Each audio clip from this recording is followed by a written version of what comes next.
अस्सलाम वालेकुम वरहमतुल्लाहि वबरकातुहू। मोहतरम नाज़रीन, उम्मीद करता हूँ कि आप सब खैरियत से होंगे। दुआ करता हूँ कि अल्लाह पाक की ज़ात आपको सेहत तंदुरुस्ती से नवाजे। मैं हूँ आपके साथ आपका भाई हकीम मोहम्मद इमरान, और आज की वीडियो स्पेशल होने जा रही है उन मर्द हजरात के लिए जो कि कम उम्री में जाने अनजाने में ही अपनी सेहत का बेड़ा गर्क कर चुके हैं, ठीक है, या जिनको शुगर की वजह से सेक्स पावर में कमज़ोरी देखने को मिली है। उनके लिए बहुत अच्छी चीज़ है।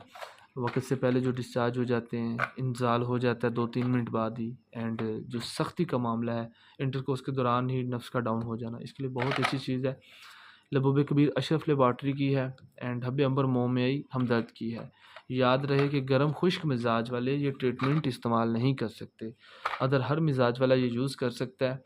एंड ये हाफ़ टी स्पून है, सुबह शाम लेनी है, एक एक टैबलेट सुबह शाम लेनी है। नीम गर्म दूध के साथ ज़्यादा फ़ायदा है, ताज़े पानी के साथ भी ले सकते हैं। ओके, शुगर वाला बंदा ये लबूब कबीर ना यूज़ करे, सिर्फ जस्ट बेबर मुँह में आई।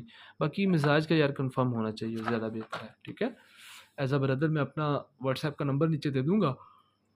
अल्लाह अकबर, रात का काफ़ी 1-2 बजे का टाइम हो चुका है, आपके लिए वीडियो क्रिएट कर रहा हूँ। टाइम बस लिमिटेड होता है मेरे पास दवाखाने पे भी, इस वजह से वीडियोस बनाना बहुत मुश्किल है मेरे लिए। अच्छा, मैं इसका अपना व्हाट्सएप का नंबर नीचे दे दूँगा, जहाँ पे ना समझ आए अपना वॉइस मैसेज कर दिया करें, अपने वक़्त की मुनासिबत से रिप्लाई किया करूँगा। अल्लाह पाक आपका हमारा सबका हामी नासिर हो। दुआओं में याद रखिएगा। टेक केयर, अल्लाह हाफ़िज़।